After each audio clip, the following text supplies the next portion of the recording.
Hello students, welcome to Forker Academy. நான் உங்கள் பாலபஸ். ஒரு தேர்வை 900 மாணவர்களும் 600 மாணவிகளும் எழுதினார்கள். அந்த தேர்வில் 70% மாணவர்களும் 85% மாணவிகளும் தேர்ச்சி பெற்ற நிலையில் தேர்ச்சி பெறாத மாணவிகளின் சதவீதத்தை காண்க. ஃபர்ஸ்ட் கணக்கை அண்டர்ஸ்டாண்ட் பண்ணிக்கணும். அதுக்கப்புறம் அதை எப்படி செய்யணும்னு உங்களுக்கு சொல்லிட்டு அதுக்கப்புறம் உங்களுக்கு செஞ்சு காட்டுறேன். ஓகேவா? இல்லை பார்த்தீங்கன்னா ஒரு தேர்வை 900 மாணவர்கள் எழுதுறாங்க. அதில் 70% பாஸ். 600 மாணவிகள் எழுதுறாங்க. அதில் 85% பாஸ். ஓகேவா? நம்மகிட்ட பார்த்தீங்கன்னா அவங்க பாஸ் எத்தனை பேர் அப்படிங்கிறதே கேட்கல. அவங்க என்ன கேட்குறாங்கன்னா தேர்ச்சி பெறாத மாணவிகளின் சதவீதத்தை கேட்குறாங்க. அவங்க ஃபெயிலானவங்க, ஃபெயிலான பாய்ஸ் அண்ட் கேர்ள்ஸ் சேர்ந்து, ஃபெயிலான பாய்ஸ் அண்ட் கேர்ள்ஸ் சேர்ந்து பர்சன்டேஜ் எவ்வளவு சதவீதம் எவ்வளவுன்ட்டு கேட்டிருக்காங்க. ஆனால் அவங்க கொடுத்துருக்குது பார்த்தீங்கன்னா தனித்தனியாக கொடுத்துருக்காங்க. பாய்ஸுக்கு தனியாக எவ்வளோ பர்சன்டேஜ் பாஸ், கேர்ள்ஸ் எவ்வளோ பர்சன்டேஜ் பாஸ் அப்படின்ட்டு கொடுத்துருக்காங்க. இந்த கணக்கை எப்படி செய்யணும் அப்படிங்கிறத ஃபஸ்ட்டு சொல்லிடுறேன், அதுக்கப்புறம் செஞ்சு காட்டுறேன். ஓகேவா? இதில் பார்த்தீங்கன்னா ஃபஸ்ட்டு மொத்தம் இங்கே எத்தனை ஸ்டூடெண்ட் இருக்காங்கன்னா 1500 ஸ்டூடெண்ட் இருக்காங்க. அதில் 900 பாய்ஸ் இருக்காங்க, 600 கேர்ள்ஸ் இருக்காங்க. 900 மாணவர்கள், 600 மாணவிகள் இருக்கிறாங்க. இதான டேட்டா. 900 + 600. இதில் பாய்ஸ் பார்த்தீங்கன்னா 70% பாஸ் பண்ணுறாங்க, கேர்ள்ஸ் 85% பாஸ் பண்ணுறாங்க. அப்போ நமக்கு இதில் என்ன கிடைக்கும்? இதில் பாஸ் பண்ணும்போது இந்த ரெண்டு டேட்டா கிடைக்குதா? இது boys plus girls. Boys plus girls 1500 பேரில் மொத்தத்தில் எவ்வளோ பேர் பாஸ் பண்ணுறாங்க அப்படிங்கிறத ஒன்று கண்டுபிடிக்கலாம். இந்த கண்டுபிடிச்ச வேல்யூ இருக்குல்ல, அந்த கண்டுபிடிச்ச வேல்யூ இதில் 1500 மைனஸ் பண்ணோன்னா நமக்கு என்ன கிடைக்கும்? ஃபெயில் ஆனவங்களோட எண்ணிக்கை கிடைச்சிரும்ல, அவ்வளோதான். அந்த ஃபெயில் ஆன எண்ணிக்கை கிடைச்சிரும். அதை 1500 பர்சன்டேஜ் கண்டுபிடிச்சா ஆன்சர். கான்செப்ட் புரிஞ்சா? மொத்தம் 1500 பேர், அதில் 900 பாய்ஸு, 600 கேர்ள்ஸு, அதில் 70% இவங்க பாய்ஸ் பாஸு, 85% கேர்ள்ஸ் பாஸு. இப்போ இந்த 2 பேர் பாஸ் பண்ணோட எண்ணிக்கையை 1500 டோட்டலில் கழிச்சோம்னா நமக்கு தேர்ச்சி பெறாத மாணவிகள், ஏன்னா இவங்க கூட்டாதான்னு கேட்டிருக்காங்க. பாய்ஸு கேர்ள்ஸு சேர்ந்து எத்தனை பர்சன்டேஜ் பாஸ் பண்ணலன்னு கேட்டிருக்காங்க. அப்போ இதுலேருந்து இதை கழிச்சா நமக்கு இது கிடைச்சிரும், எவ்வளோ பேர் பாஸ் பண்ணலன்ட்டு. அப்போ அது எவ்வளோ கிடைக்குதோ அது இன்ட்டு 1500 எவ்வளோ பேர் பாஸ் பண்ணல அப்படிங்கிறத போட்டோம்னா நமக்கு இதோடைய பர்சன்டேஜ் அப்படின்ட்டு கிடைச்சிடும். இந்த கணக்கு இப்படி தான் செய்யணும். உங்களுக்கு ஃபஸ்ட்டு எப்படி செய்யணும்னு சொல்லிட்டேன்னா அதுக்கப்புறம் உங்களுக்கு ஒரு ஐடியா இருக்குங்கிறதுனால தான் சொன்னேன். ஓகே, இப்போ நம்ம கணக்கு எப்படி செய்யணுங்கிறத பார்ப்போம். இப்போ நான் எழுதுனது அதை அப்படியே ஈஸியாக பண்ணால் ஆன்சர் வந்துடும். ஓகே, ஃபஸ்ட்டு பாய்ஸில் பார்த்தீங்கன்னா ஃபஸ்ட்டு 900 மாணவர்கள், அதில் 70% பாஸு. அப்போ 00 கேன்சல், 00 கேன்சல், 9 7 63 0 போட்டுக்கலாம். 630 பாய்ஸ் பாஸு. கேர்ள்ஸு பார்த்தீங்கன்னா 600 பேர், 600 பேரில் 85 00 கேன்சல், 85 × 6 போடுங்க. 5030க்கு 0 மிச்சம் 3, 5 40, 6 48, 48 3 51, 510 பாய்ஸ் பாஸு. நமக்கு தெரியும் டோட்டல் ஸ்டூடெண்ட்ஸ் எவ்வளவு? 1500. 1500ல் 630 + 510 கூட்டுனா எவ்வளவு? 0 4 11. ஸோ 1140 பேர் பாஸ் பண்ணியிருக்காங்க. இப்போ 1500ல் 1140 பேர் பாஸ் பண்ணியிருக்காங்கன்னா ஃபெயில் ஆனவங்களோட எண்ணிக்கை எவ்வளவுனா இதில் 1500லேருந்து 1140 கழிச்சுட்டு நம்மளுக்கு ஃபெயில் ஆனவங்களோட எண்ணிக்கை கிடைச்சிரும்ல. ஏன்னா அதுதான் நமக்கு பர்சன்டேஜில் தேர்ச்சி பெறாத மாணவிகளின் சதவீதம். அப்போ இதை கழிச்சிங்கன்னா எவ்வளோ வரும்? 60னா 200, 300, 360 வரும். ஓகே, அப்போ 360 பேர் பாய்ஸ் அண்ட் கேர்ள்ஸ் ஃபெயில் ஆயிருக்காங்க. 360 பேர் பாய்ஸ் அண்ட் கேர்ள்ஸ் ஃபெயில் ஆயிருக்காங்க. ஸோ அவங்களுடைய பர்சன்டேஜ் கண்டுபிடிக்கணும். அது ஒன்றும் கிடையாது. இப்போ 360 இருக்கா? மொத்த ஸ்டூடெண்ட் எவ்வளவு? 1500. அதில் 360 பாய்ஸ் அண்ட் கேர்ள்ஸ் ஃபெயில் ஆயிருக்காங்க. அதோட பர்சன்டேஜ் 00 கேன்சல், 00 கேன்சல், 4 5 5 3 15, 7 5 35 மிச்சம் 1 பார்ப்போம் 10 ஆகும், 2 5 10, 1 3 3, 2 3 6 மிச்சம் 1 12 ஆகும், 4 3 12, 24%. இந்த கணக்குடைய ஆன்சர் 24%. ஓகேவா? இந்த கணக்கு இப்படி தான் செய்யணும். இது ரொம்ப ஈஸியான கணக்கு தான், உங்களுக்கு சொல்லி கொடுக்கறதுனால கொஞ்சம் உங்களுக்கு என்னது பெரிய கணக்கு மாதிரி தெரிகிறது. ஓகேவா? ஆனால் ரொம்ப ஈஸியான கணக்கு தான். கான்செப்ட் நீங்கள் அண்டர்ஸ்டாண்ட் பண்ணிக்கணும். என்ன சொல்லியிருக்காங்க, என்ன கண்டுபிடிக்கணும் அப்படிங்கிறத நீங்கள் அண்டர்ஸ்டாண்ட் பண்ணி செய்யணும். இதெல்லாம் செய்வதற்கு நீங்கள் 1 or 2 minutes தான் எடுத்துக்கணும். டக்குன்னு செய்யணுங்கிறத ஞாபகம் வச்சுக்கோங்க. அடுத்தது, ராமு என்பவர் தமிழ் படத்தில் 50க்கு 40, ஆங்கில படத்தில் 25க்கு 20, அறிவியல் படத்தில் 40க்கு 30, கணித படத்தில் 80க்கு 68 பெற்றார் எனில் அவர் எந்த பாடத்தில் சிறந்த சதவீதம் பெற்றுள்ளார்? ராம் அப்படிங்கிறவர் தமிழில் எவ்வளவு பார்த்தீங்கன்னா 50க்கு 40. இங்கிலீஷில் வந்து 25க்கு 20. அடுத்தது வந்து பார்த்திங்கன்னா சயின்ஸில் வந்து 40க்கு 30. கடைசி மேக்ஸில் வந்து 80க்கு 68. இப்போ இதற்கெல்லாம் பெர்சன்டேஜ் கண்டுபிடிச்சா இதில் எந்த பாடத்தில் சிறந்த பெர்சன்டேஜ்னு கண்டுபிடிச்சிடலாம். அவ்வளோதான். எல்லாத்துக்கும் 100 பெர்சன்டேஜ் கண்டுபிடிங்க. பெர்சன்டேஜ் கண்டுபிடிக்கன்னா 100 மல்டிப்ளை பண்ணணும். அவ்வளோதான். ஓர் 50 50 ஈர் 50 100. அப்போ இது வந்து தமிழில் வந்து 80% வந்து ராம் வாங்கியிருக்கார். இங்கிலீஷில் ஓர் 25 25 4 25 100 4 2 8. இங்கிலீஷ்லேயும் வந்து 80% வந்து வாங்கியிருக்கிறார். சயின்ஸில்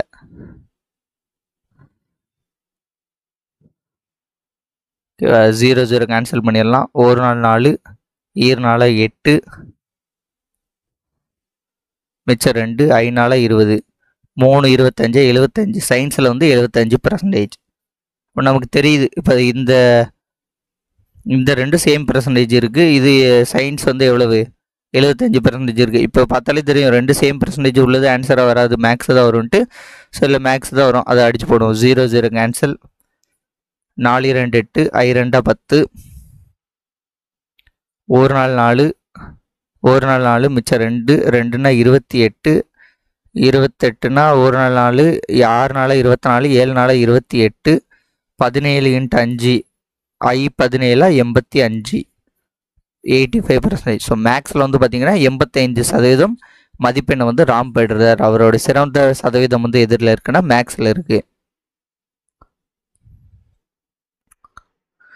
ஒரு தலைமையை தேர்ந்தெடுக்கும் தேர்தலில் ஏ மற்றும் பி ஆகிய இரு நபர்களில் ஏ ஆனவர் 192 வாக்குகள் வித்தியாசத்தில் வெற்றி பெறுகிறார். மொத்த வாக்குகளில் ஏ ஆனவர் 58% பெறுகிறார் எனில் பதிவான மொத்த வாக்குகள் எவ்வளவு? இந்த கணக்கை வந்து ஃபஸ்ட்டு கான்செப்டாக அண்டர்ஸ்டாண்ட் பண்ணும். ஒரு தலைமை பதவிக்கு எலெக்ஷன் நடக்குது. அதில் ஏபி அப்படின்ட்டு இவங்க 2 பேரும் வந்து பார்ட்டிசிபேட் வந்து பண்ணுறாங்க. அதில் வந்து பார்த்திங்கன்னா இவங்களுக்கான டிஃப்ரெண்ட் ஓட்டு வந்து எவ்வளவு இருக்குன்னா 192 வாக்குகள் வித்தியாசத்தில் ஏ வந்து வெற்றி பெறுகிறார். தலைமையில் தேர்ந்தெடுக்கும் தேர்தலில் வந்து ஏயும் பியும் போட்டி போடுறாங்க. அதில் ஏ வந்து 192 வாக்குகள் வித்தியாசத்தில் வெற்றி பெறுகிறார். மொத்த வாக்குகளில் ஓகேவா, மொத்தம் 100% ஓட்டுனா அதில் வந்து பார்த்திங்கன்னா ஏ அப்படிங்கிறவர் வந்து 58% ஓட்டை வந்து பெறுகிறார். ஏ 58% ஓட்டை பெற்ற ரிமைனிங் உள்ளது வந்து பி வந்து பெறுவார். அப்போ பி வந்து எவ்வளோ சதவீதம் பெறுதார்? 42 60 100 42% பெற. இந்த 58 42 இதற்கான டிஃப்ரெண்ட் தானே. 192 வாக்குகள் வித்தியாசத்துலாம் என்னது டிஃப்ரெண்ட்டு. அப்போ இந்த பர்சன்டேஜுக்கான டிஃப்ரெண்ட் தான் எவ்வளவு? 192. அப்போ இந்த ரெண்டுக்கான டிஃப்ரெண்ட் எவ்வளவு? 16%. ஓகே, 16% அப்படிங்கிறதா எவ்வளவு? 192 வாக்குகள். அப்போ 16% 192 வாக்குகள்னா நமக்கு என்ன கேட்டிருக்காங்க? பதிவான மொத்த வாக்குகள். பதிவான மொத்த வாக்குகள்னா 100% வந்து எவ்வளவுன்ட்டு கேட்குறாங்க. அப்போ பர்சன்டேஜோட வேல்யூ வந்து இன்க்ரீஸ் ஆகும்போது 16% 192னா பர்சன்டேஜோட வேல்யூ இன்க்ரீஸ் ஆகும்போது கண்டிப்பாக வந்து ஓட்டோட எண்ணிக்கையும் இன்க்ரீஸ் ஆகும். ரெண்டு வேல்யூ ஒரே மாதிரி இன்க்ரீஸ் ஆனால் அது பேர் என்ன கான்செப்ட் சொல்லுவோம்? நேர்மாறல் போகும். நேர்மாறல்னா குறுக்கு பெருக்கல். இந்த ரெண்டையும் இது பண்ணிடுங்க. 16x = 192 × 100. ஸோ எக்ஸை மட்டும் வச்சுக்கோங்க. எக்ஸை மட்டும் இங்கே வச்சுக்கிட்டிங்கன்னா இங்கே 16 வரும். ஓகேவா? ஒரு நாள் 4 நன்னாங்க 16 நன்னாங்க 16 மிச்சம் எவ்வளவு இருக்குது? 3 6 நாள் 24 7 நாள் 28 8 நாள் 32. ஸோ 8. ஓகேவா? ஒரு நாள் 4 ஈர் நாள் 8. ஸோ 12 × 100 12 × 100 எவ்வளவு? 1200. ஸோ இந்த கணக்குடைய ஆன்சருங்கிறது என்னது? ஆப்ஷன் டி 1200ங்கிறது தான் இந்த கணக்குடைய ஆன்சர். இதில் ஒவ்வொரு கான்செப்ட் புரிஞ்சுட்டு ஒவ்வொரு ஸ்டெப்பாக வந்தீங்கன்னா ஆன்சர் ஈஸியாக வந்துடும். ஒரு ஈரிலக்க எண்களின் பெருக்கல் பலன் 300 அவற்றின் மீபேக்கா அதாவது HCF அப்படிங்கிறது 5 எனில் அவ்வெண்கள் யாவை? இது வந்து ஆப்ஷன்லேருந்தே செய்யுங்க, அதான் ரொம்ப ஈஸி. இப்போ என்ன சொல்லியிருக்காங்கன்னா இங்கே கீழே கொடுத்துருக்காங்க அவ்வெண்கள் யாவை. இந்த கீழே கொடுத்துருக்கக்கூடிய நம்பரில் பெருக்கும்போது வந்து 300 வருமா? இப்போ இந்த 2 பெருக்குங்க 600 வந்துட்டு. ஸோ இது கிடையாது. 15 2 இது 300 வரும். 10 3 இதுவும் 300 வரும். 25 12 இதுவும் வந்து 300 வரும். ஓகேவா? அப்போ மீதி உள்ள 3மே வந்து என்னது? 300 வருது. அப்போ ஃபஸ்ட்டு ஸ்டேட்மெண்ட்டில் வந்து இந்த 3மே வந்து சாட்டிஸ்ஃபை ஆகுது. நீங்கள் வந்து இந்த ஃபஸ்ட்டு ஸ்டேட்மெண்ட்டை தான் ஃபஸ்ட்டு எடுக்கணுன்ட்டு அவசியம் கிடையாது. ஸ்ட்ரெயிட்டாகவே இந்த செகண்ட் ஸ்டேட்மெண்ட் எடுத்துடலாம். அதாவது என்னென்னா கீழே கொடுத்துருக்கக்கூடிய இந்த நம்பர் இருக்குல்ல, இந்த 4 நம்பரில் 5ங்கிறது ஹெச்சிஎஃப் எதுக்கு வருதோ அதான் இதோடைய ஆன்சர். ஓகேவா? அதான கான்செப்ட். 2 நம்பரை பெருக்கும்போது 300 வரணுமா, அதோட இந்த நம்பர்ஸோட ஹெச்சிஎஃப்ங்கிறது 5 வரணுமா. அப்போ நீங்கள் இந்த 300க்கு பதிலாக இந்த 5 கூட இருக்கலாம், எனக்கு மல்டிப்ளை பண்ண கஷ்டமாக இருக்குன்னா. அடுத்து 5 எடுத்து பார்ப்போம். ஓகே, 5ங்கும் போது இப்போ 25 12 5 போட்டால் இதாட்ட அடி ஆகுமா? ஆகாது. இதோட ஹெச்சிஎஃப் வேல்யூ அப்படிங்கிறது என்னது? 1 தான். ஏன்னா காமன் நம்பர் இதை வச்சு அடிக்கக்கூடியது 1 விட்டு 1 தான் அடிக்க முடியும். அப்போ இதுவும் வந்து கிடையாது. அடுத்து 10 30 10 30க்கு பார்த்தீங்கன்னா 5 போட்டிங்கன்னா 1 5 5 2 10 6 5 30 5 வருது. ஆனால் இந்த 2 6க்கு திரும்பி 2 போடலாம்ல, 1 2 2 3 2 6, அப்போ I 2 10. அப்போ இதோடைய ஹெச்சிஎஃப் அப்படிங்கிறது எவ்வளோ வந்துட்டு நம்மளுக்கு 10 வந்துட்டு. அப்போ இதுவும் கிடையாது. இதுக்கு 5 போடுங்க. இதுக்கு 5 போட்டிங்கன்னா 3 5 15 4 5 எவ்வளவு? 20. ஓகே, 3 5 15 4 5 20. இதுக்கு காமன் டைம் கிடையாது. அப்போது இந்த வேல்யூக்கு அப்படிங்கிறது ஹெச்சிஎஃப் அப்படிங்கிறது என்னது? 5 தான். அதுமாதிரி இந்த 2 மல்டிப்ளை பார்த்தாலும் 300 வரும். அப்போ இந்த கணக்குடைய ஆன்சர் என்னது? 15 20. இந்த மாதிரி கணக்குகளை இந்த மெத்தடில் செஞ்சிங்கன்னா உங்களுக்கு கொஞ்சம் எளிமையாக இருக்குது. இல்லைன்னு நினச்சிக்கோங்க, இரு எண்களின் பெருக்கம் பண்ணுங்க. XY = LCM × HCF. இதான கான்செப்ட். இப்போ இந்த 2 300, அப்போது இது ஹெச்சிஎஃப் வந்து 5. அப்போ எல்சிஎம் அவங்க, ஆனால் எல்சிஎம்லாம் மட்டும் கண்டுபிடிக்க சொல்லலை, இந்த 2 எண்ணு தான் வந்து என்னென்னு கேட்குறாங்க. அப்போ இப்படி நீங்கள் போகும்போது உங்களுக்கு நிறைய ஸ்டெப்ஸ் எல்லாம் செய்கிற மாதிரி இருக்கும் இந்த ஃபார்மெட்டில். இதுக்கு இன்னும் ஒரு சில மெத்தட்லாம் வரும், அதெல்லாம் போட்டு செய்வதற்கு நீங்கள் ஸ்ட்ரைட்டாக இப்படி போயிடலாம். என்னை பொறுத்த வரைக்கும் இந்த இரு எண்களின் பெருக்கல் பலன் 300ங்கிறதுல இது உங்களுக்கு பெருக்க தெரிலனா கூட இந்த 5 வச்சு ஸ்ட்ரைட்டாக போயிடலாம். இப்போ இதுக்கு 5 போடுங்களேன். 5 போட்டிங்கன்னா 6 5 30 4 5 20. அதுக்கப்புறம் 2 போடணும். அப்போ இதோடைய ஹெச்சிஎஃப் வேல்யூ என்னது? 10 தான் வரும். ஓகேவா? அதனால இந்த மெத்தடில் போனீங்கன்னா உங்களுக்கு கொஞ்சம் எளிமையாக இருக்கும். அடுத்த கணக்கு. ஓகே, இது வந்து ஒரு கடினமான கணக்கு தான், கொஞ்சம் நல்லா வந்து பாருங்கள். ஒரு மிகை முழுவை 88ஆல் வகுக்கும் போது மீதி 61 கிடைக்கிறது. அதே மிகை முழுவை 11ஆல் வகுக்கும் போது கிடைக்கும் மீதி யாது? இந்த கான்செப்டுக்கு போகிறதுக்கு முன்னாடி நான் உங்களுக்கு ஒரு விஷயம் சொல்கிறேன். இப்போ ஏன்னு ஒரு நம்பர் இருக்குது, அதை வந்து வகுக்கும் போது கோஷியன்ட் Q அப்படிங்கிறது இது ஈவாக வந்து கிடைக்கிறது. அந்த அப்படியே வகுத்து ப்ராக்ரஸ் முடியும் போது ரிமைண்டர் அப்படிங்கிறது வந்து என்னதுன்னா மீதி. இது இப்படி கிடைக்குது. இதில் இருந்து ஒரு ஃபார்முலா வந்து ட்ரைவ் பண்ணியிருக்காங்க. என்ன ட்ரைவ் பண்ணியிருக்காங்கன்னா A = BQ. இந்த 2 மல்டிப்ளை பண்ணால் நமக்கு இந்த A அப்படிங்கிறது கிடைக்கும், ப்ளஸ் ரிமைண்டர் அப்படின்ட்டு இந்த ஃபார்மெட்டை வந்து கிரியேட் வந்து பண்ணியிருக்காங்க. இதை வந்து இந்த கணக்கில் சப்ஸ்டியூட் பண்ணாதான் ஆன்சர் வரும்.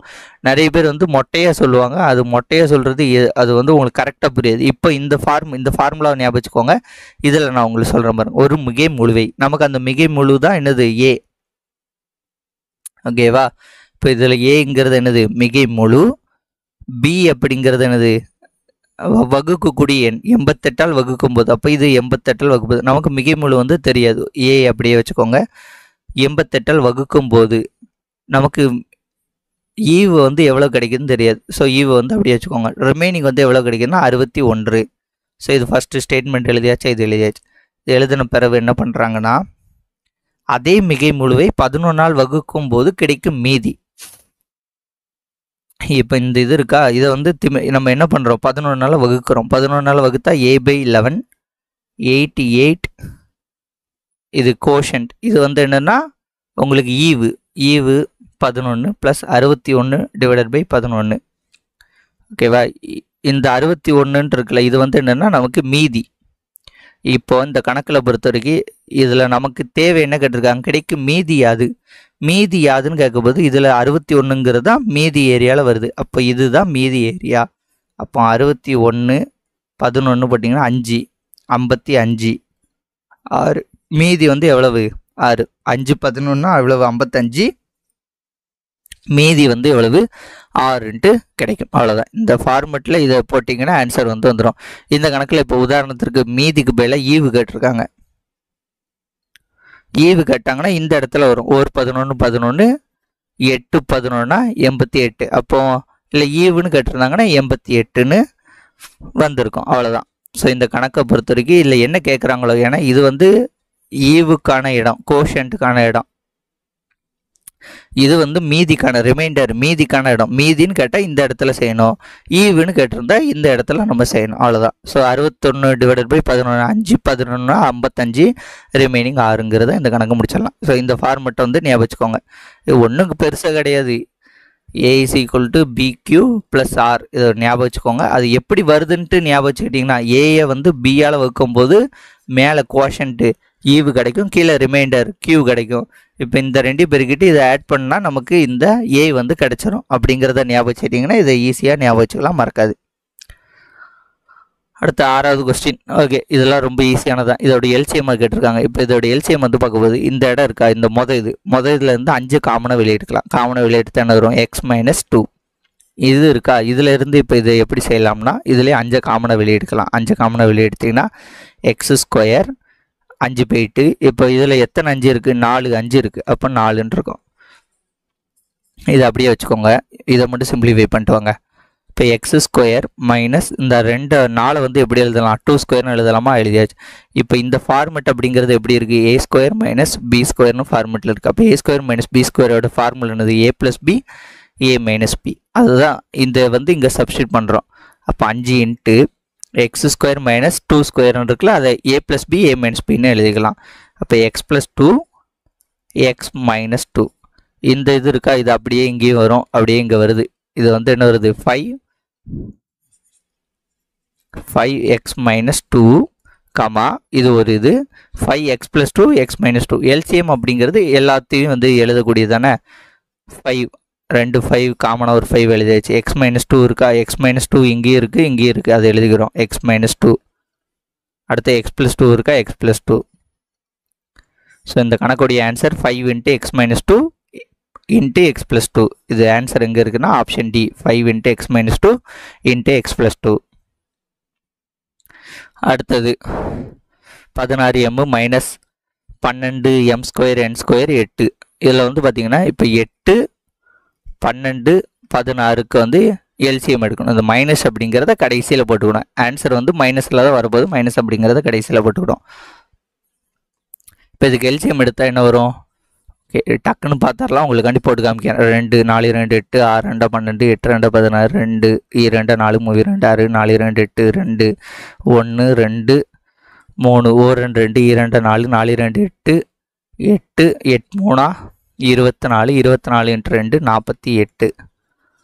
ஸோ இல்லை 48 அப்படிங்கிறது எங்கே வருதுன்னு பார்த்தாலே வேலை முடிஞ்சு. இந்த 2 இடத்துல வருது. இதில் வந்து மைனஸ் இருக்கா, அப்போ -48 தான் இந்த கணக்குடைய ஆன்சராக வரும். ஓகேவா, அவ்வளோதான். அப்போ -48ன்னு இது போட்டுடலாம். இதுக்கப்புறம் இந்த MN எல்லாம் எப்படி வந்துச்சுன்னா உங்களுக்கு ஆல்ரெடி தெரியும்ல, இங்கேயும் M இருக்குது. இதில் M உள்ள பவர் வேல்யூ அதிகமாக இது -48 வந்துட்டு, M இங்கே இருக்குது இங்கேயும் M இருக்குது. இல்லை பவர் வேல்யூ அதிகமாக உள்ளதை எடுப்போம் எல்சிஎம்மை பொறுத்த வரைக்கும்.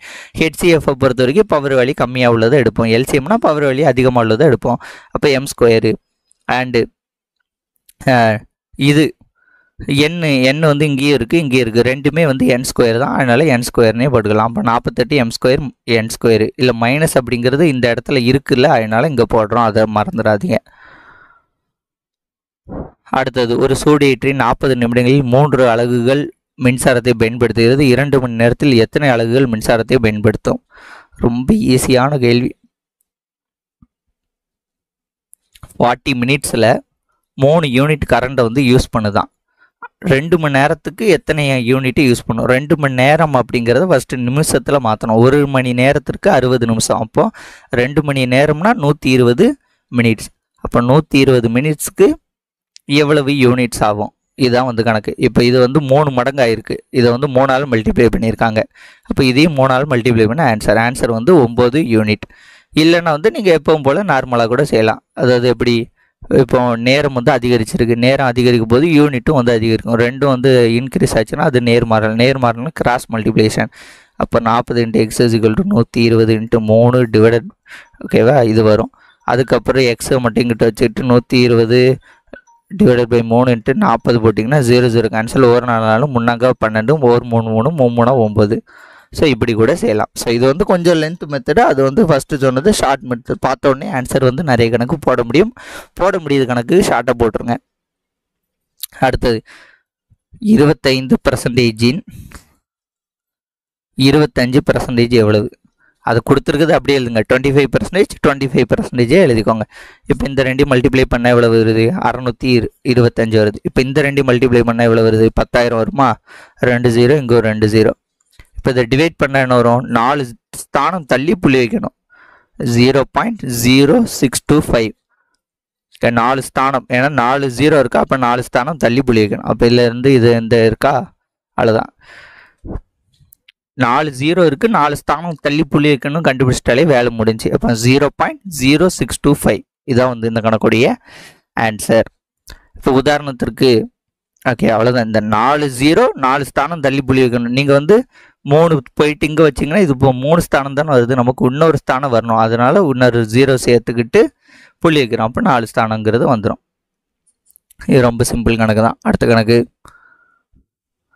ஆண்டுக்கு 13% வட்டி தனி வட்டி விகிதத்தில் ஒரு தொகை 16,500 இருந்து 22,935 உயரும் எனில் எத்தனை ஆண்டுகள் ஆகும்?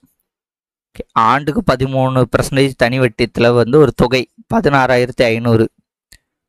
ஓகே, 16,500 அப்படிங்கிறது 13% வந்து 22,935 மாறுவதற்கு எத்தனை வருஷம் ஆகும்னு கேட்டிருக்காங்க. இப்போ இதுக்கான டிஃபரன்ஸ் எவ்வளவுன்னு கண்டுபிடிச்சிடும் ஃபர்ஸ்ட்டு.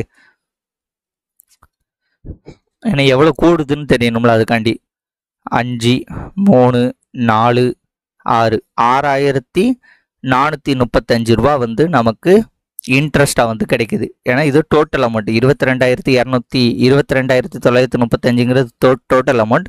இது பிரின்சிபல் அமௌண்ட். இப்போ இதுலேருந்து இதை கழிச்சிட்டா நமக்கு இன்ட்ரெஸ்ட் கிடைச்சிடும். நமக்கு வட்டியாக வந்து எவ்வளோ கிடைக்குதுன்னு பார்த்தீங்கன்னா சிம்பிள் இன்ட்ரெஸ்ட் தானே. சிம்பிள் இன்ட்ரெஸ்ட் வந்து 6,435 ரூபா கிடைக்கிறது. ஓகே, இதை வச்சுக்கோங்க. நமக்கு ஒரு வருஷத்துக்கு வந்து 16,500க்கு ஒரு வருஷத்துக்கு எவ்வளோ வரும்னு கண்டுபிடிப்போம். அப்போ 10%னா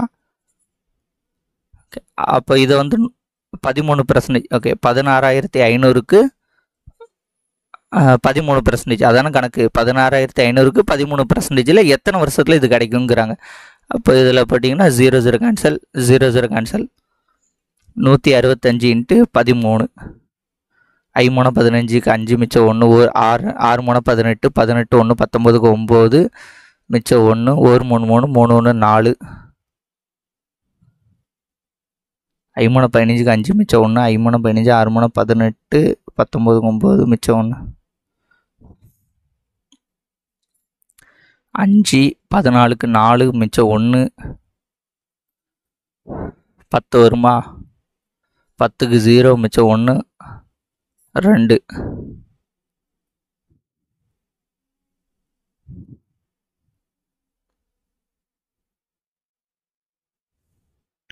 ஓகே, இது வருது. இது வந்து 3 வருஷத்துக்குன்னா இல்லை, இந்த மல்டிப்ளை பண்ணுறதுல ஏதோ தப்பு. இது எல்லாமே கரெக்டு தான்.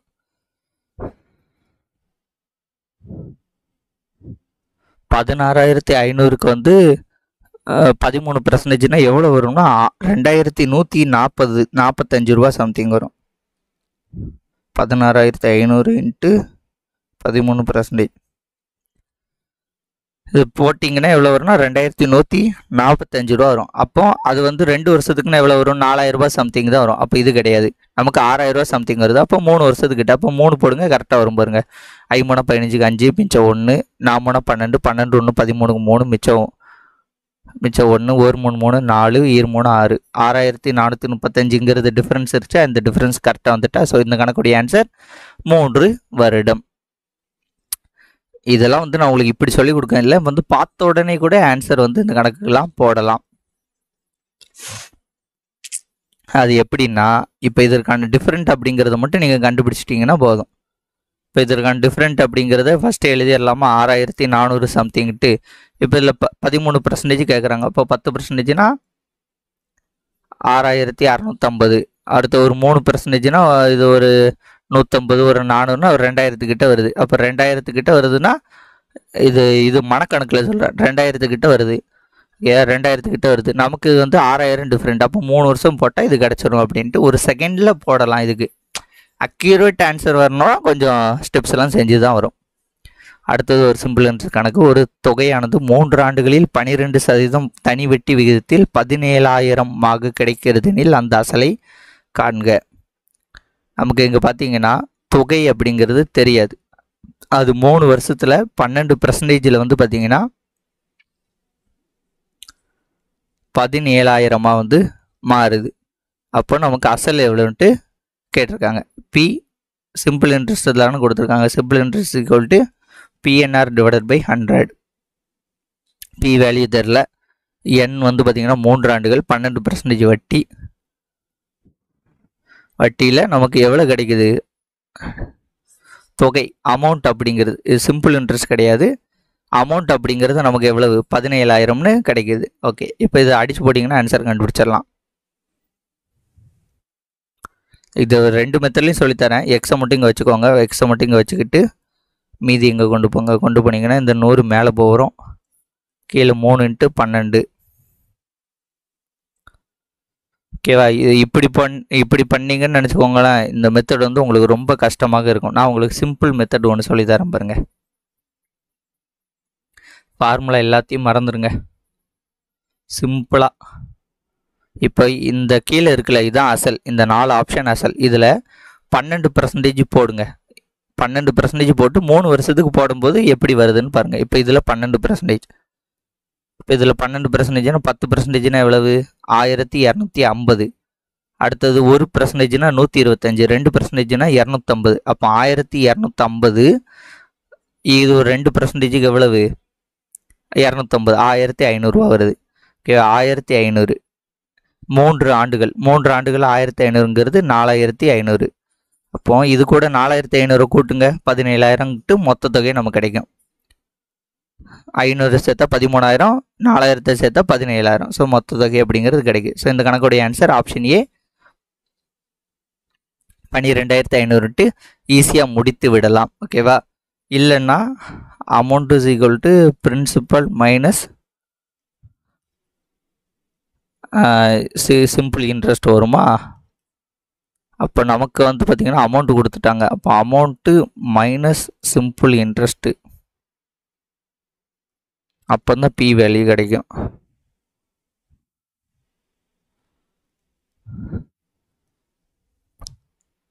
ஓகே, இந்த மெத்தடில் செஞ்சிங்கன்னா கொஞ்சம் ஃபார்முலாவில் போட்டு கொஞ்சம் கஷ்டமாக இருக்கும். அதுக்கு இந்த மெத்தடையும் நீங்கள் யூஸ் பண்ணிக்கலாம்.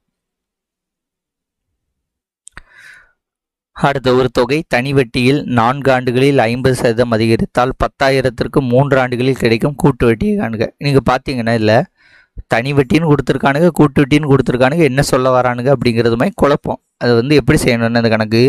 ஒரு தொகை தனி வட்டியில் கேட்டிருக்காங்க. தனி வட்டியில் 4 ஆண்டுகளில் 50% அதிகரித்தா இதில் இருந்து நம்ம என்ன கண்டுபிடிக்கணும்னா ரேட் ஆஃப் இன்ட்ரெஸ்ட்டை கண்டுபிடிச்சு அதை வந்து கூட்டு வட்டியில் போட்டு கண்டுபிடிக்கணும். ஒரு தொகை நமக்கு அந்த தொகை வந்து எவ்வளோன்னு தெரியாது. அதனால ஒரு 100 ரூபான்னு எடுத்துக்கிடும்.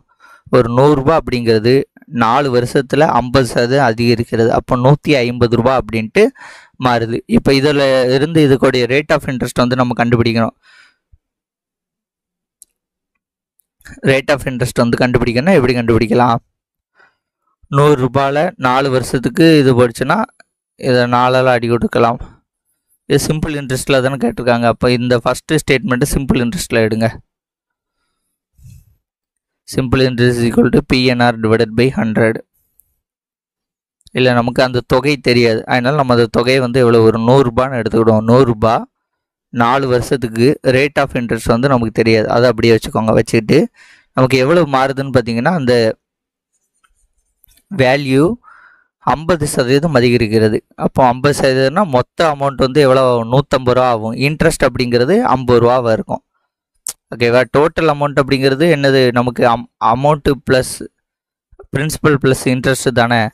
அப்போ நமக்கு பிரின்சிபல் அப்படிங்கிறது 100, இன்ட்ரெஸ்ட் அப்படிங்கிறது 50, 150 ரூபா அப்படிங்கிறது டோட்டல் அமௌண்ட். அப்போ நம்ம இன்ட்ரெஸ்ட் மட்டும் இங்கே வச்சுக்கணும். 100 கேன்சல் ஆயிரும். இப்போ ஆர் வேல்யூ இங்கே வச்சுக்கோங்க. ஆர் டிவைடட் பை இது 1 நாள் 4 12 நாள் 48 மிச்சம் 2 இருக்குமா 20னா 5 12.5%. ஸோ இதில் இருந்து நம்ம இந்த ஃபஸ்ட்டு ஸ்டேட்மெண்ட் இருக்க ஒரு தொகை தனி வட்டியில் 4 ஆண்டுகளில் 50% அதிகரித்தால் அப்படிங்கிறதுல இருந்து நம்ம ரேட் ஆஃப் இன்ட்ரெஸ்ட்டை கண்டுபிடிக்கிறோம் 12.5%. இதை தூக்கிட்டு போய் நம்ம இங்கே 10,000க்கு 3 ஆண்டுகளில் கிடைக்கும் கூட்டு வட்டியை இங்கே கண்டுபிடிக்கணும். ஓகேவா? இது வந்து பார்த்திங்கன்னா இந்த மாதிரி இதுக்கும் நான் உங்களுக்கு சிம்பிளாக சொல்லித்தரேன்.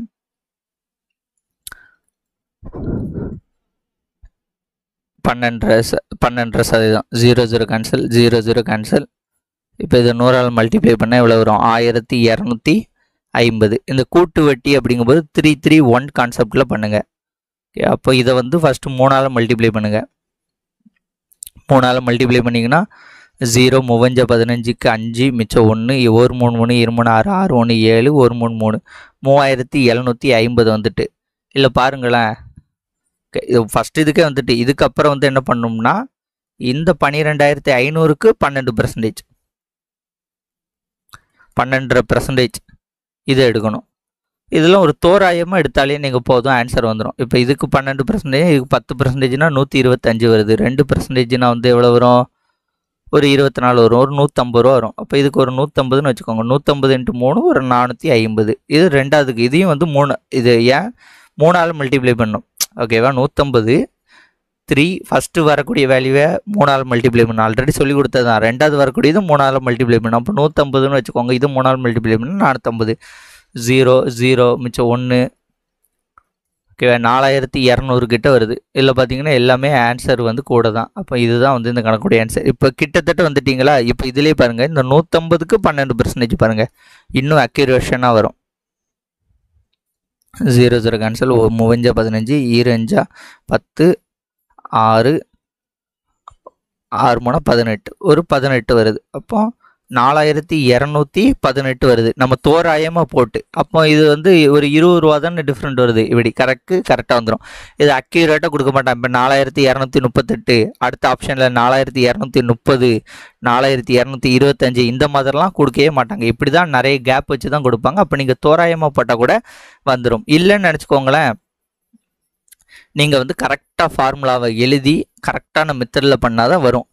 இல்லைன்னா வந்து கரெக்டாக அடி கொடுக்கணும். கூட்டல் பெருக்கல் கழித்தல்லாம் வந்து கரெக்டாக தெரியணும். பெருக்கல் வகுத்தல் ஃபஸ்ட்டு நல்லா தெரியணும். அதாவது எப்படி வரும்னா, இப்போ 10,000 இருக்குது. 10,000க்கு 3 வருஷத்துக்கா? இப்போ 112.5 டிவைடட் பை 100. இந்த மாதிரி 3 டைம் போட்டு இதை மல்டிப்ளை பண்ணி அடி கொடுத்தா தான் வரும். ஸோ இதெல்லாம் வந்து கஷ்டமான மெத்தட். இதெல்லாம் நீங்கள் அடிச்சுக்கிட்டே முடியாது. அதனால நான் சொன்ன இந்த மெத்தடு போடுங்க, ஆன்சர் வந்துடும். ஒரு மரத்தின் தற்போதைய உயரம் 847 எனில் ஆண்டுக்கு 10% வளைகிறதுன்னு 2 ஆண்டுகளுக்கு முன் உள்ள உயரத்தை காணுங்க. இதுக்கும் ஆப்ஷன்லேருந்தே போங்க. இப்போ ஒரு வருஷத்துக்கு 10%, 2 வருஷத்துக்கு எவ்வளவு? 20%. ஓகே, 10%ன்னு வச்சுக்கணும். 10%னா 77. அப்போ 2 வருஷத்துக்கு 20% அப்படின்னா 77 வளைகுது. 77 154. அப்போ 770 150 எவ்வளவு? 820 920 சம்திங் வந்துட்டு நமக்கு. ஆனால் 847 தான் வரணும். அப்போ இது கிடையாது. இப்போ இதுக்கு வந்து 10%னா 70. அடுத்த ஒரு வருஷம் 10னா எவ்வளோ வருது? ஓகே, இதில் சிம்பிள் லாஜிக்கலே போட்டுடலாம். 70 140. அப்போ 840 கிட்ட வருது. இதுதான் ஆன்சர். இதை இன்னும் அக்யூரேஷன் பண்ணணும்னா ஃபஸ்ட்டு 10%. அப்போ 770. இந்த 770க்கு ஒரு 10% போட்டிங்கன்னா 77. இப்போ 77னா 7 4 7 4 புரிஞ்சா? ஃபஸ்ட்டு 10% போட்டிங்கன்னா எவ்வளோ வருது? 70 வருது. அப்போ 770. செகண்ட் இயருக்கு ஒரு 10% போட்டிங்கன்னா 77 வருது. 847ங்கிறது இந்த கணக்குடைய ஆன்சர் வந்துட்டா. இவ்வளோதான். இந்த மாதிரி மெத்தடில் ஆப்ஷன்லேருந்து எப்படி நீங்கள் போக முயற்சி பண்ணுறீங்களோ அப்போ தான் ஒவ்வொரு கணக்கும் சிம்பிளாக முடியும். ஒரு சில கணக்குக்கு நார்மல் மெத்தட் செய்யலாம். ஒரு சில கணக்கெலாம் பார்த்திங்கன்னா இந்த ஆப்ஷன்லேருந்து போகும்போது தான் உங்களுக்கு ஆன்சர் அப்படிங்கிறது அக்யூரேஷியாக ஸ்பீடாக வந்து நம்ம கண்டுபிடிக்க முடியும். இல்லைன்னு நினச்சிக்கோங்களேன், இதுக்கெல்லாம் ஒவ்வொரு ஃபார்முலா எழுதி அதற்கு ஒவ்வொரு விஷயத்தை கண்டுபிடிச்சி டைம் தான் வந்து வேஸ்ட் ஆகிட்டு இருக்கும். 4வது கொஸ்டின், ஒரு உருளையின் உயரம் 35 சென்டிமீட்டர் மற்றும் அதன் பரப்பு 70 மீட்டர் ஸ்கொயர் எனில் அதன் கன அளவு யாதுன்னு கேட்டிருக்காங்க. இப்போ உருளையோட கன அளவு தான் அவங்க கேட்டிருக்காங்க. உருளையோட கன அளவு ஃபார்முலா என்னது? πr²h. இங்கே வந்து என்ன கொடுத்துருக்காங்கன்னு பார்த்தீங்கன்னா உருளையோட உயரம் வந்து கொடுத்துட்டாங்க, அதன் அடிப்பரப்பு வந்து கொடுத்துட்டாங்க. அதாவது இங்கே ஆக்சுவலாக எப்படி சொல்கிறாங்கன்னா, ஒரு உருளை இருக்குது, ஓகேவா? அந்த உருளையோட அடிப்பரப்பு சொல்லிட்டாங்க. அடிப்பரப்பு அப்படிங்கிறது என்னதுங்க? வட்டம் தானே. வட்டத்தோட கன அளவு ஃபார்முலா என்ன? πr². அப்போ நமக்கு இங்கே என்னது? அடிப்பரப்பு அப்படிங்கிறது πr². இதை வந்து கொடுத்துட்டாங்க. அதே மாதிரி உயரமும் கொடுத்துட்டாங்க. ஹெச் அப்படிங்கிறது உயரமும் வந்து கொடுத்துட்டாங்க. அப்போ அடிபரப்பு அப்படிங்கிறது எவ்வளவு? 70 மீட்டர் ஸ்கொயர். இங்கே வந்து மீட்டரில் கொடுத்துருக்காங்க. உயரத்தை வந்து பார்த்திங்கன்னா 35 சென்டிமீட்டர் கொடுத்துருக்காங்க. அப்போ இங்கே வந்து நம்ம செய்யக்கூடிய ஒரு வேலை வந்து என்னது? சென்டிமீட்டரை மீட்டராக வந்து கன்வெர்ட் பண்ணணும். சென்டிமீட்டரை மீட்டராக கன்வெர்ட் பண்ணுவதற்கு 100ஆல் டிவைட் பண்ணணும். அப்போ 35 டிவைடட் பை 100ன்னு போட்டிங்கன்னா 2 ஸ்தானம் தள்ளி வந்து புள்ளி வைக்கணும். 0.35. இப்போ நமக்கு உருளையோட கன அளவு ஃபார்முலா வந்து என்னது தெரியும்? Pi r square H. நமக்கு பைஆர் ஸ்கொயர் வந்து கொடுத்துட்டாங்க. பைஆர் ஸ்கொயர் எவ்வளவு? 70. ஹெச்சோட வேல்யூ வந்து நம்ம கன்வெர்ட் பண்ணிட்டோம். இப்போ இதுதான் ஹெச். ஓகேவா? சென்டிமீட்டர்லேருந்து மீட்டருக்கு வந்து ஹெச்சை வந்து கன்வெர்ட் பண்ணிட்டோம். அது வந்து எவ்வளவு? 0.35. இந்த ரெண்டையும் மல்டிப்ளை பண்ணி போட்டால் அதான் ஆன்சர். 70 இன்ட்டு 30 0.25. நீங்கள் என்ன பண்ணுங்கன்னா 35ஆல் மல்டிப்ளை பண்ணிடுங்க. மல்டிப்ளை பண்ணிட்டு 2 ஸ்தானம் தள்ளி புள்ளி வச்சுட்டிங்கன்னா ஆன்சர் வந்துடும். அவ்வளோதான். இப்போது 5ஆல் மல்டிப்ளை பண்ணால் 0, 7 5 35, 0 21, 0 5 4 2. ஓகேவா? வேணால் இந்த 0ஆல் மல்டிப்ளை பண்ணால் என்ன வரும்? கூட 2 வரும். அதனால் இது தேவையில்லை. இப்போ இவ்வளோ வருதா? இதில் வந்து என்னதுன்னா 2 ஸ்தானம் தள்ளி தானே இங்கே புள்ளி வச்சுருக்காங்க. இங்கேயும் 2 ஸ்தானம் தள்ளி புள்ளி வச்சுருங்க. அப்போ இது வந்து என்னது? 24.5 மீட்டர். ஏன்னா மீட்டரில் கன்வெர்ட் பண்ணிட்டோம்ல, அதனால மீட்டர் கியூப். ஸோ ஆன்சர் வந்து option D, 24.5 metre cube. So இந்த கணக்கில் வந்து பார்த்தீங்கன்னா ஃபஸ்ட்டு என்னது? உருளையோட கன அளவு பைஆர் ஸ்கொயர் அப்படிங்கிறது, பைஆர் ஸ்கொயர் ஹெச்ங்கிறது தெரியணும். அடிப்பரப்பு அப்படிங்கிறது உருளையோட இந்த வட்டத்தை தான் கொடுத்துருக்காங்க. பைஆர் ஸ்கொயர் வந்து நமக்கு இங்கேருந்து கிடச்சிட்டு ஹெச் வேல்யூ 35 சென்டிமீட்டர். இது வந்து சென்டிமீட்டர்களுக்கு இதை வந்து மீட்டராக மாற்றணும். அப்படிங்கிறது மீட்டராக மாற்றுவதற்கு 100ஆல் டிவைட் பண்ணணும். அப்படின்னு பண்ணிட்டு 2ஐயும் மல்டிப்ளை பண்ணிட்டீங்கன்னா கடைசியில் 24.5 அப்படின்ட்டு ஆன்சர் வந்துடும். ஓகேவா? அவ்வளோதான். என்ன பண்ணணுங்கிறத மட்டும் எப்போவுமே வந்து நல்லா ஞாபகம் வச்சுக்கோங்க. ஒரு சதுரம் வட்டத்தினுள் அதன் 4 முனைகளும் தொடுமாறு அமைந்துள்ளது. அவ்வட்டத்தின் பரப்பு 110 சதுர சென்டிமீட்டர் எனில் அதனுள் அமைந்துள்ள சதுரத்தின் பரப்பளவு யாது? அதாவது என்ன சொல்கிறாங்கன்னா, ஒரு வட்டம் இருக்குது. ஓகே, அந்த ஒரு சதுரம் வட்டத்தினுள் ஒரு வட்டம் இருக்குது. அந்த வட்டத்துக்குள்ளே வந்து ஒரு சதுரம் வந்து 4 முனைகளும் டச் ஆகுது 4 முனைகளும் டச் ஆகுது மாதிரி வந்து இருக்குது. அதை சொல்லியிருக்காங்க. ஒரு சதுரம் வட்டத்தினுள் அது 4 முனைகளும் தொடுமாறு அமைந்துள்ளது. வட்டத்தின் பரப்புக்கான ஃபார்முலா என்னது? பைஆர் ஸ்கொயர் வந்து கொடுத்துட்டாங்க 110. அதனுள் அமைந்த சதுரத்தின் பரப்பு. இப்போ சதுரத்தோட பரப்பு வந்து கேட்டிருக்காங்க. சதுரத்தோட பரப்பு வந்து என்னது? ஏ ஸ்கொயர் வந்து கண்டுபிடிக்கணும். என்னடா பைஆர் ஸ்கொயர்லேருந்து ஏ ஸ்கொயர் எப்படி கண்டுபிடிக்கணும்னு பார்த்தீங்கன்னா, இதற்கு வந்து ஒரு ஃபார்முலா இருக்குது. என்னென்னு பார்த்தீங்கன்னா, A square is equal to D square divided by 2. இதான் வந்து இந்த ஃபார்முலா. இந்த ஃபார்முலாவை கண்டுபிடிச்சா ஆன்சர் வந்துடும். இப்போ டி ஸ்கொயர், டி அப்படிங்கிறது என்னது? விட்டம் கண்டுபிடிக்கணும்னா இங்கே ஆரம் இருக்கா? ஆரத்தை 2ஆல் மல்டிப்ளை பண்ணால் விட்டத்தை கண்டுபிடிச்சிடலாம். அப்போ இந்த இடத்துல இருந்து தான் நம்ம கணக்கை ஸ்டார்ட் பண்ணோம். ஒரு வட்டத்தின் பரப்பு என்னது? Pi r square is equal to 110. இப்போ இதில் வந்து ஆர் ஸ்கொயர் மட்டும் வச்சுக்கோங்க. 22/7 into R square is equal to 110. இப்போ ஆர் ஸ்கொயர் மட்டும் வச்சுக்கிட்டா இது வந்து தலைகீழாக போகுமா? 110 இன்ட்டு 7/22. ஓர் 11 11, 2 11 22, ஓர் 11 11, 0 ஓர் 2 ஐ 2 10, 5 இன்ட்டு 7 35. அப்போ ஆர் ஸ்கொயரோட வேல்யூ எவ்வளவு? 35. அப்போ ஆரோட வேல்யூ என்ன வரும்? √35. ஆரோட வேல்யூ வந்து என்னது? √35. நமக்கு வந்து ஆர் வந்து தேவை கிடையாது, விட்டம் தான் தேவை. டி இஸ் ஈக்குவல் டு என்னது? 2r. விட்டம் அப்படிங்கிறது 2 ஆரம், உங்களுக்கு தெரியும்ல. இதிலிருந்து இது வரைக்கும் வந்து 6, இதிலிருந்து இது வரைக்கும் ஒரு 6. இந்த ரெண்டையும் சேர்த்திங்கன்னா இதுதான், இந்த முழு கோடு தான் வந்து என்னது? விட்டம். அப்போ D is equal to 2r. கேபிட்டலில் 2rன்னு எழுதணும். அப்போ ஆர் வந்து 35னா டி இஸ் ஈக்குவல் டு என்ன வரும்? D is equal to 2 into √35. அவ்வளோதான், கண்டுபிடிச்சாச்சா? இப்போ இந்த டியோட வேல்யூவை நமக்கு என்ன கேட்டிருக்காங்க? சதுரத்தின் பரப்பளவு கேட்டிருக்காங்க. சதுரத்தின் பரப்பளவு is equal to A square is equal to D square divided by 2. இப்போ டி ஸ்கொயரோட வேல்யூ கண்டுபிடிச்சாச்சு. இல்லை சப்ஸ்டிட் பண்ணால் நமக்கு ஆன்சர் அப்படிங்கிறது ஈஸியாக வந்துடும். அது இங்கே சப்ஸ்டிட் பண்ணோம். A square is equal to D square divided by 2. அப்போ A square is equal to என்ன வருது? டி ஸ்கொயர் அப்படிங்கிறது 2 into √35 into 2 into √35 divided by 2. Root 35யும் ரூட் 35 மல்டிப்ளை பண்ணால் என்ன வரும்? 35 வரும். இது உங்களுக்கு தெரியும்ல, ரூட் டூன்னு இருந்துச்சுன்னா இந்த ரெண்டையும் மல்டிப்ளை பண்ணால் 2 வரும். அதே தான் வந்து இங்கேயும் வந்து பண்ணுறோம். ரூட் 35 இருக்குது, ரெண்டையும் மல்டிப்ளை பண்ணால் என்ன வரும்? 35 வரும். இந்த ஒரு ரெண்டையும் கேன்சல் பண்ணிடுங்க. அப்போ 2 இன்ட்டு 35, இங்கே ஒரு 2 இருக்கா, இந்த 2 மட்டும் இருக்கும். இந்த 2 இன்ட்டு ரூட் 35 மல்டிப்ளை பண்ணால் 35. அப்போ 2 இன்ட்டு 35 70 சென்டிமீட்டர். ஸோ ஆன்சர் வந்து என்னது? Option C 70 centimetre.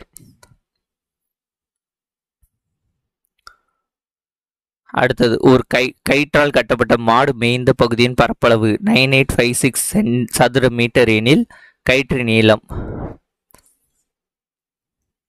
இப்போ கயிற்றால் கட்டப்பட்ட ஒரு கம்பு இருக்குது. அந்த கம்பில் வந்து ஒரு கயிறை கட்டி மாடை வந்து சுற்ற விட்றாங்க. மாடு வந்து எப்படி சுற்றும்? ஒரு வட்டமாக தானே சுற்றும். இப்படி ஒரு நடுவில் ஒரு கட்டையை வச்சுருக்காங்க. கட்டையை வச்சு ஒரு கயிறு கட்டியிருக்காங்க. கயிறு கட்டி மாடை சுற்றிவிட்டா என்ன பண்ணுவோம்? அது இவ்வளோ நீளத்துக்கு இப்படியே ஒரு வட்டமாக வந்து சுற்றும். இவ்வளோதான். அவங்க என்னென்னா வட்டம்னு சொல்ல மாட்டாங்க. கயிற்றால் கட்டப்பட்ட மாடு மேய்ந்த பகுதியின் பரப்பளவு. இப்போ இந்த வட்டத்தோட பரப்பளவு தான் என்ன சொல்கிறாங்க? πr² = 9856. அவங்க வட்டம்னு சொல்ல மாட்டாங்க, நம்ம தான் கண்டுபிடிக்கணும். கயிற்றால் கட்டப்பட்ட மாடு மேய்ந்த பகுதிங்கிறது லாஜிக்கலாக இதில் ஸ்கூல் புக்கில் உள்ள கணக்கு தான். ஒரு இது இப்படி தான் சுற்றும். ஓகேவா? இங்கேருந்து இப்படியே சுற்றி ஃபுல்லாக முடிக்கும். அப்போ வட்டத்தோட பரப்பளவு πr² = 9856ங்கிறத ஃபர்ஸ்ட் ஐடென்டிஃபை பண்ணிவிட்டு இதிலிருந்து கயிற்று நீளம் அப்படிங்கிறது என்னது? ஆரம் தான். ஆரத்தை கண்டுபிடிச்சா அதான் நீளம்.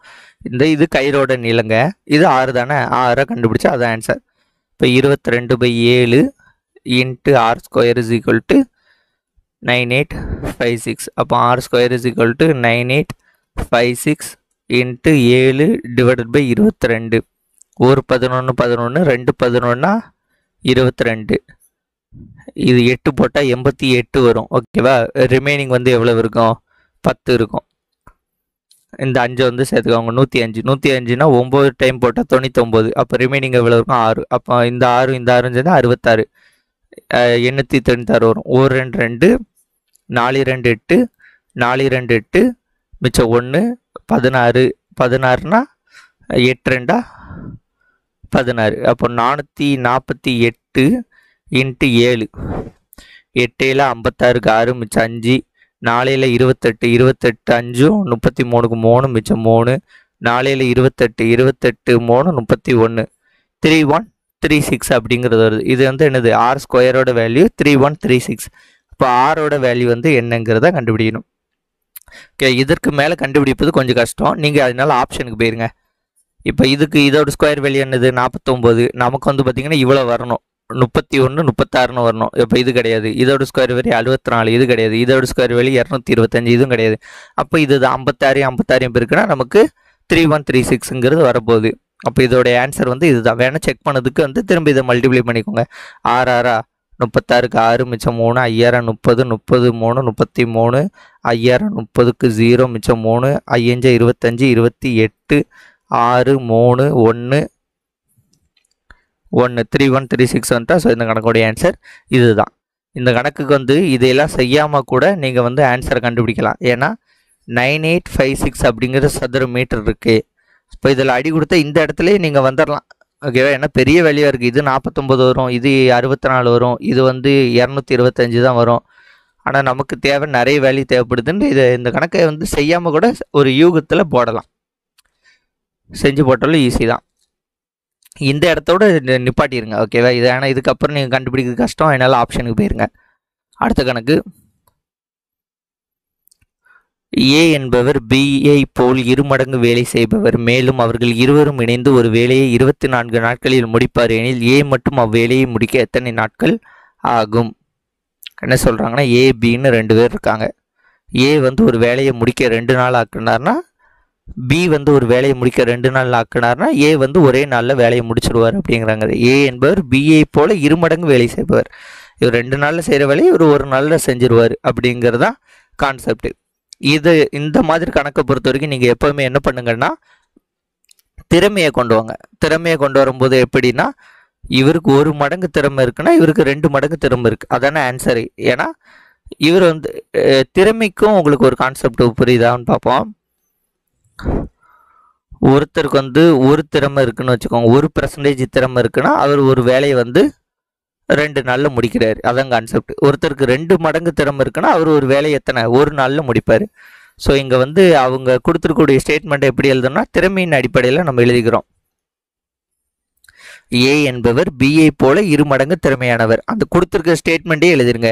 ஏ என்பவர் பிஐ போல 2 மடங்கு. அப்போ இவருக்கு வந்து 2 மடங்கு திறமை இருக்குது, இவருக்கு 1 மடங்கு திறமை இருக்குது. இவங்க 2 பேரும் சேர்ந்து என்ன பண்ணுறாங்கன்னா என்ன வரும் 3 மடங்கு திறமை இருக்கும். ஓகேவா? இல்லை அடுத்த லைன் அதான் மேலும் அவருக்கு இருவரும் இணைந்து ஒரு வேலை 24 நாட்களில் முடிக்கிறாரு. இவங்க 2 பேரும் சேர்ந்து 3 திறமை இருக்கும்போது 24 நாட்களில் முடிக்கிறாங்க. ஏ மட்டும் தனியே வேலையை முடிக்க எத்தனை நாட்கள் ஆகும்? ஏ வந்து எத்தனை 2 திறமை. இப்போ 2 திறமை இருக்கும்போது அந்த வேலையை முடிக்க எத்தனை நாட்கள் ஆகும்? திறமை வந்து குறையும் போது நாட்கள் வந்து என்ன ஆகும்? கண்டிப்பாக அதிகரிக்கும். ஏன்னா இங்கே 3 திறமை இருக்கும்போது 24 நாட்களில் முடிக்கிறாங்க. இப்போ இங்கே 2 திறமையாயிட்டு 2 திறமையாக இருக்கும்போது நாட்கள் வந்து அதிகரிக்கும். ஒன்று வேல்யூ கூடி ஒன்று வேல்யூ டிக்ரீஸ் ஆச்சுன்னா இது வந்து என்னது எதிர்மாறல். எதிர்மாறல்னா இப்படி டைரெக்டாகவே அடி கொடுத்துடலாம். ஓகேவா? 2 1 2 12 2 24 3 12 36. அப்போ ஏ மட்டும் அந்த வேலையை வந்து முடிப்பதற்கு 36 டேஸ் வந்து ஆகுது. ஆன்சர் வந்து ஆப்ஷன் ஏ. இதே கணக்கில் பி மட்டும் அந்த வேலையை முடிக்க எத்தனை நாட்கள் ஆகுதுன்னு கேட்டிருந்தாங்கன்னா இங்கே வந்து 1 வந்திருக்கும். ஓகேவா? இங்கே 1 வந்துச்சுன்னா எதுவுமே அடி போகாது. அப்போ 3 × 24 எவ்வளவு? 24 48 72 நாட்கள் அப்படிங்கிறது மாதிரி வரும். அவ்வளோதான். இந்த இடத்துல வந்து எங்கே முக்கியமான ஒரு இடம்னு பார்த்தீங்கன்னா இந்த இடம் தான். இந்த இடத்த வந்து கேள்வியே அப்படியே எழுதிருங்க. உங்களுக்கு கன்ஃபியூஷனாக இருந்துச்சுன்னா ஏ என்பவர் பிஐ போல 2 மடங்கு வேலை செய்பவர். இப்போ ஏ வந்து பிஐ போல பி 1 மடங்கு வேலை செஞ்சால் இவர் 2 மடங்கு வேலை செய்வார். அப்போ இவங்க 2 பேரும் சேர்ந்து 3 மடங்கு திறமை உள்ளவர்கள் 24 நாட்கள் வேலையை முடிக்கிறாங்க. அப்போ ஏ 2 மடங்கு திறமை உள்ளவர் ஒரு வேலையை முடிக்க எத்தனை நாட்கள் ஆகும்னு பார்த்தீங்கன்னா 36 நாட்கள் ஆகும். அடுத்து இது வந்து ரொம்ப கிரிட்டிக்கலான கணக்கு. நான் சொல்கிற மாதிரி செஞ்சிங்கன்னா ஈஸியாக வந்துடும். ஓகேவா? 4 ஆண்கள் மற்றும் 3 பெண்கள் 12,500 5 நாட்களில் வருமானம் ஈட்டுகிறார்கள். 4 ஆண்கள் மற்றும் 3 பெண்கள் 12,500 ரூபா அப்படிங்கிறத 5 நாட்களில் வருமானம் ஈட்டுகிறார்கள். 10 ஆண்கள் 6 பெண்கள் 14,400 17,400 அப்படிங்கிறது 3 நாட்களில் வருமானம் ஈட்டுகிறார்கள். 5 ஆண்கள் 5 பெண்கள் 35,000 வருமானமாக ஈட்ட எத்தனை நாட்கள் ஆகும் அப்படிங்கிறது தான் கேள்வி. இதில் வந்து ஆண்கள் அப்படிங்கிறத எக்ஸ்ன்னு வச்சுக்கோங்க, பெண்கள் அப்படிங்கிறத ஒய்ன்னு வச்சுக்கோங்க. இப்போ இந்த 5 நாட்கள் இருக்கா, 5 நாட்கள் அப்படிங்கிறத ஒரு நாளாக கன்வெர்ட் பண்ணுங்கள். 5 நாட்கள் அப்படிங்கிறத ஒரு நாளாக மாற்றணும்னா இப்போ உதாரணத்துக்கு இதை ஃபஸ்ட் ஈக்குவேஷன் எழுதிடுறோம். 4x + 3y சேர்ந்து ஓகேவா? 4x + 3y இது 5 நாட்கள். அப்போ இது வந்து டி. ஓகேவா? 5 நாட்களில் வந்து எவ்வளவு? 12,500 ரூபாய் அப்படிங்கிறத ஏர்ன் பண்ணுறாங்க. நமக்கு 5 நாள் தேவையில்லை, ஒரு நாள் கொண்டு வந்துடும். ஒரு நாள்னு கொண்டு வரோம்னா 4x + 3y இந்த 5 வச்சு இதால் அடி கொடுத்துடும். ஓகேவா? 5 வச்சு இதால் அடி கொடுத்தோம்னா என்ன வரும்? 25 × 5 25 5 125 2500 வரும். அப்போ 4x + 3y = 2500. இதான் வந்து நமக்கு கிடைக்கக்கூடிய ஃபர்ஸ்ட் ஈக்குவேஷன். இந்த ஃபர்ஸ்ட் ஸ்டேட்மெண்ட் இருக்கா, 4 ஆண்கள் மற்றும் 3 பெண்கள் 12,500 5 நாட்களில் பெறுகிறார்கள் இருக்கா, இதிலிருந்து நம்ம இந்த ஈக்குவேஷனை டிரைவ் பண்ணுறோம். ரெண்டாவது பார்த்தீங்கன்னா அதே மாதிரி தான். இதை வந்து இப்போ 3ஆல் அடி கொடுப்போம். 3ஆல் அடி கொடுத்தீங்கன்னா எத்தனை வரும்? 5 3 15, மிச்சம் 2 இருக்குது, 2ன்னா 4, 8 3 24 5800. அப்போ 10x + 6y 5800. இது வந்து ரெண்டாவது ஈக்குவேஷன். இப்போ இந்த ஈக்குவேஷன்லேருந்து XY வேல்யூவை கண்டுபிடிக்கலாமா? XY வேல்யூ எப்படி கண்டுபிடிப்போம்? இப்போ மொதல் ஈக்குவேஷனை 2ஆல் மல்டிப்ளை பண்ணிங்கன்னு நினச்சிக்கோங்களேன், RY வந்துடும். RYயும் கேன்சல் பண்ணிட்டா நமக்கு XYயை கண்டுபிடிக்க முடியும். அப்போ மொதல் ஈக்குவேஷனை 2ஆல் மல்டிப்ளை பண்ணணும். ஓகேவா? இங்கே பண்ணுவோமா? மொதல் ஈக்குவேஷனை 2ஆல் மல்டிப்ளை பண்ணால் என்ன வரும்? 8x + 6y இதையும் 2ஆல் மல்டிப்ளை பண்ணணும். ஃபுல்லாக 2ஆல் மல்டிப்ளை பண்ணும்போது 8x + 6y 5000. இது கீழே உள்ளதை மல்டிப்ளை பண்ண வேண்டாம், ஏன்னா அடி கொடுக்க அப்போ தான் ஈஸியாக இருக்கும். 10x + 6y = 5800.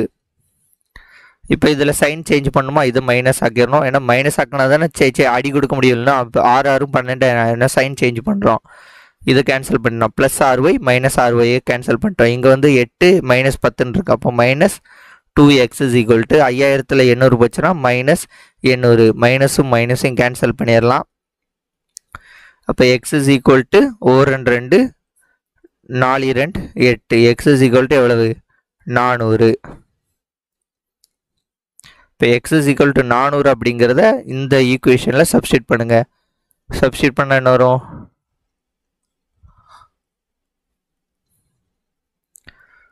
4 8 32 3200 + 6y is equal to 5000.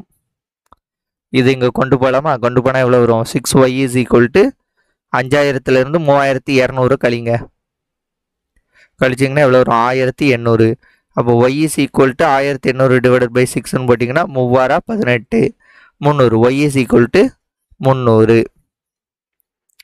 இப்போ பார்த்தீங்கன்னா நம்ம எக்ஸோட வேல்யூ கண்டுபிடிச்சாச்சு, ஒய்யோட வேல்யூ வந்து கண்டுபிடிச்சாச்சு. இப்போ அந்த கணக்குக்கு போயிடும். கணக்கில் கடைசியாக என்ன கேட்டிருக்காங்க 5 ஆண்கள் மற்றும் 5 பெண்கள். அந்த ஈக்குவேஷனை எழுதுவோம். மொதல் 2 ஈக்குவேஷனை வச்சு இதை கண்டுபிடிச்சிட்டோம். இப்போ பார்த்தீங்கன்னா 5 ஆண்கள் 5x + 5y எத்தனை நாட்கள்ங்கிறது நமக்கு தெரியாது, டியோட வேல்யூ தெரியாது. தெரியாமல் 35000 அப்படிங்கிறத மொத்தமாக சம்பாதிக்கிறாங்க. நம்ம டியை தான் கண்டுபிடிக்க போகிறோம். இப்போ 5x எக்ஸோட வேல்யூ தெரியுமா எவ்வளவு 400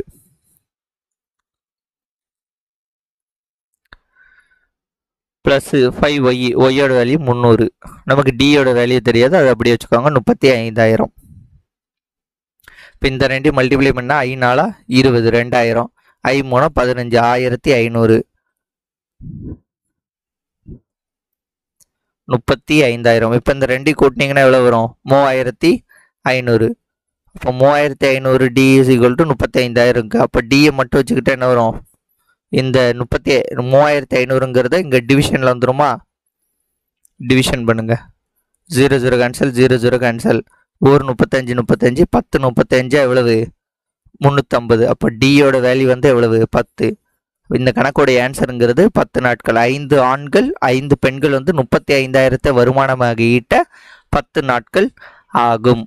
ஓகேவா? இது கொஞ்சம் பெரிய கணக்கு தான், ஆனால் இந்த லாஜிக்கில் பண்ணிங்கன்னா கரெக்டாக ஈஸியாக வரும். இதில் வந்து ஒன்று என்ன ஞாபகம் வச்சுக்கணும்னா ஆண்கள் பெண்கள் இங்கே வந்து டி வரும் ஞாபகம் வச்சுக்கோங்க. இந்த டியை மட்டும் மறந்துட்டிங்கன்னா இது நாட்கள், இந்த நாட்களை நீங்கள் மறந்துட்டிங்கன்னா இந்த கணக்கில் வந்து ஆன்சர் அப்படிங்கிறது வராது. ஃபஸ்ட்டு கொடுத்துருக்கக்கூடிய 2 ஸ்டேட்மெண்ட்லேருந்து 2 ஈக்குவேஷனை கண்டுபிடிச்சி அதுலேருந்து எக்ஸ்ஒயை கண்டுபிடிச்சி அதை தூக்கி 3வது ஈக்குவேஷனில் போட்டிங்கன்னா ஆன்சர் வந்துடும். அடுத்து ஒரு தேர்வில் 10 வினாக்கள் சரியா தவறா என்ற வகையில் உள்ளது எனில் அவ்வினாக்களுக்கு எத்தனை வகையில் விடையளிக்க முடியும்? ரைட் ஆர் ராங் அப்படின்ட்டு 2 ஆப்ஷன் இருக்கு, அதை கீழே போட்டுக்கோங்க. 2 ஆப்ஷன். எத்தனை வினாக்கள்னு பார்த்தீங்கன்னா 10 வினாக்கள். அப்போ 2^10 இவ்வளோதான். ஓகே, இதான் வந்து வேஸை கண்டுபிடிப்பதற்கு வந்து இதான் ஆன்சர். ரைட் ஆர் ராங்குன்ட்டு சரியா தவறான்ட்டு 2 இருக்கு, அதை வந்து கீழே போட்டுருணும். வினாக்கள் எண்ணிக்கை எத்தனை 10 இருக்கு. அப்போ 2^10. 2^10 என்ன அர்த்தம் 2 × 2 × 10 தடவை 2 போடணும்.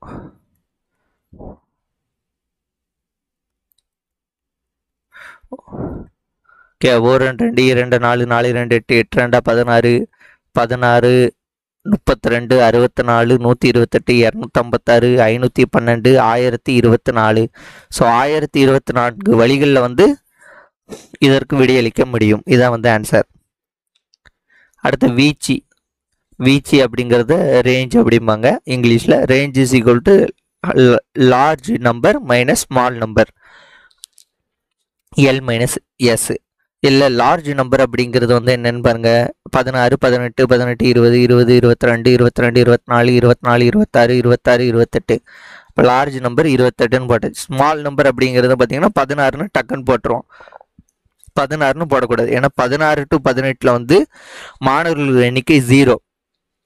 அப்போ இதை நம்ம சேர்க்கக்கூடாது, இங்கேருந்து தான் எடுக்கணும். 18 to 20 அப்படிங்கிறது 4 பேர் இருக்காங்க. அப்போ லோ நம்பர் அப்படிங்கிறது என்னது 18. அப்போ 28ல் 18 போச்சுன்னா 10. ஓகேவா? ஸோ ஆன்சர் வந்து என்னது 10 ஆண்டுகள். அடுத்து இந்த கணக்கு வந்து ரொம்ப டிஃபிகல்ட்டான ஒரு கணக்கு. இதை எப்படி பண்ணாலும் ஆன்சர் கண்டுபிடிக்க ரொம்ப கஷ்டம். ஆனால் நான் கண்டுபிடிச்சிட்டா என்னால் நான் உங்களுக்கு ஈஸியாக சொல்லித்தரேன்.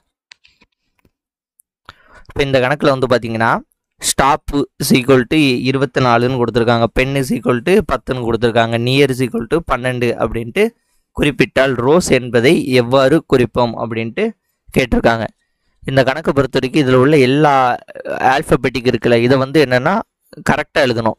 அதாவது ஃபஸ்ட்டு வந்து ஏ வருமா, ஆல்ஃபபெட்டிக் மெத்தடில் ஏ வரும், அதனால ஏ எழுதிட்டோம். வேறு எதுலையும் ஏ இல்லை. பிசிடிஇ அடுத்து இ வருது. இ வந்து எங்கெல்லாம் இருக்குது, இங்கே இருக்குது, இங்கே இருக்குது. இ ABCDEFGHIJKLMN, எம்முக்கு அடுத்து என், என் வந்து இங்கே இருக்குது, இங்கே இருக்குது. MNOP, ஓகேவா, ஓபி இங்கே இருக்குது. MNOP, QR, ஆர் இங்கே இருக்குது. இப்போ QR, ST, ஓகேவா. இதில் உள்ள எல்லா வார்த்தையும் நம்ம இந்த இப்படி ஆல்ஃபபெட்டிக்கில் எழுதிக்கணும். AENOPRSTன்ட்டு. இதுக்கு வந்து வேல்யூ 1 2 3 4 5 6 7 8ன்னு கொடுத்துக்கணும். இப்போ இல்லை பாருங்கள், ஸ்டாப்புன்னு இருக்கு, அந்த ஒரு இதுக்கு மட்டும் சொல்லிக்காங்க. ஸ்டாப்புன்னு இருக்குது. ஸ்டாப்புக்கு வந்து இங்கே வேல்யூ என்ன இருக்குது பாருங்கள். எஸ்ஸுக்கு வந்து 7 ப்ளஸ், டீக்கு வந்து 8 ப்ளஸ், ஓக்கு வந்து 4 ப்ளஸ், இது பீக்கு வந்து எவ்வளவு இருக்குது 5. இது எல்லாத்தையும் கூட்டினா 24 வருதான்னு பார்ப்போமா. 7 8 எவ்வளவு 15, 15 5 20, 20 4 24 வருதா. இதுதான் இந்த இதோட கான்செப்ட். ஓகே, கான்செப்டை கண்டுபிடிச்சாச்சு. அவங்க என்ன கேட்டிருக்காங்கன்னா ரோஸோடைய வேல்யூங்கிறது என்னன்னு கேட்டிருக்காங்க. ரோஸ் ROSE, ஆரோட வேல்யூ வந்து என்னது 6, ஓவோட வேல்யூ வந்து 4, எஸ்ஸோட வேல்யூ வந்து 7 அண்ட் ஈயோட வேல்யூ வந்து 2, 10 17 19. ஸோ ஆன்சர் வந்து எத்தனை, ஆப்ஷன் ஏ 19. இதெல்லாம் நம்ம கனவுல கூட யோசிச்சிருக்க மாட்டோம், இப்படி உள்ள எல்லா வார்த்தையும் எடுத்து இப்படி எழுதி கண்டுபிடிக்கணுன்ட்டு. ஸோ இது கொஞ்சம் கஷ்டமான கணக்கு தான். அடுத்த ஒரு கணக்கு, இது கொஞ்சம் ஈஸியாக இருக்கும், ஆனால் இதுவும் கொஞ்சம் கஷ்டம்தான்.